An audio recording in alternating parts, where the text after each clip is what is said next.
Got a Club Car DS, 1999. Buddy of mine asked me to take a look at it because he couldn't get it to roll over. Sorry about this. So we went in and, all right, had a poor battery.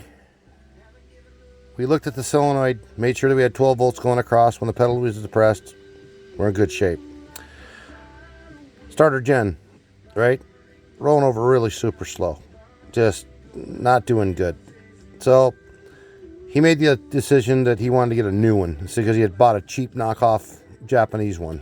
So he went ahead and said he went and bought another one. So what we did was we found out that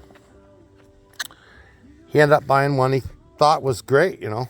And here's the problem. I'll show you these little baby parts right in here. That's part of the armature.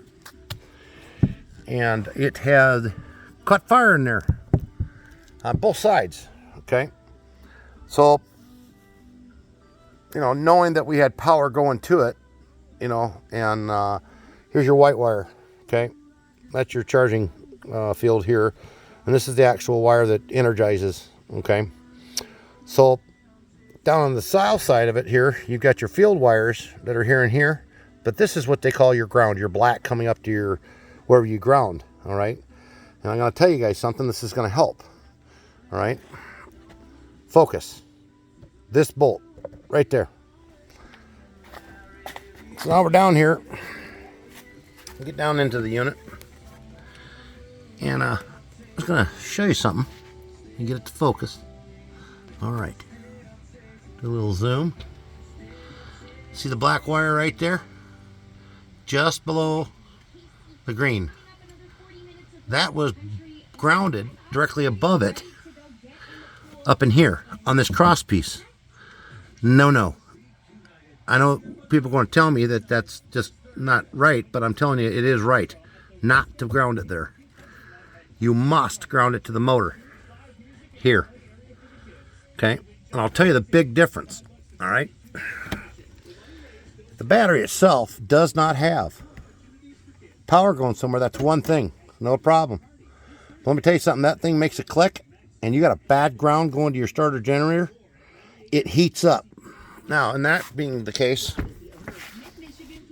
if I'm going to be told wrong here on YouTube by all the professionals out there that decide that, you know, after 30 years, I don't know what the hell I'm talking about. When I tell you that creates heat right here, that bearing did not drop.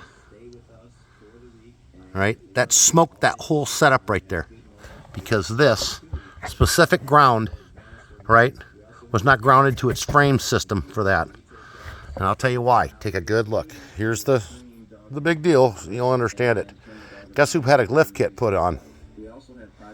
Okay. Then he decided he was going to put rubber grommets everywhere on this frame. Okay. See what I'm saying? And here's what I'm going to teach y'all. All right. Frame. Stud piece. That is insulated from that frame right there. See? Insulated. Rubber. Not a good place to ground, right? This area right here. You know, the frame pieces ain't worth a crap. They're going to say, oh, no, wait a minute, you know. Let's check out that, you know, that rear end. Okay. Because the rear end, obviously what? Has shackles. Get my point? On the rear end. That's a long video, but you got to pay attention to this. See how painted that is? There's your only other ground, that little tit right on that. Okay. Then you got up here, then you got rubber grommets here. So where's your ground coming from your starter gen through your engine? Get my point? So you got to ground it to the motor. You know, I don't need to be disrespectful, but make sure you have a good ground on a starter gen, because here's the deal. He had one on there, it smoked. He bought a cheap knockoff, it smoked. Then he went and bought this one, what he thought would be great. But that ground wire was the entire problem from the beginning, off up to it. Very poor ground, didn't work well, and shit heated up. So here you go. All right, so for the naysayers, I think I don't know what I'm talking about. I'm trying to do the best I can to give you guys the best information as possible. All right,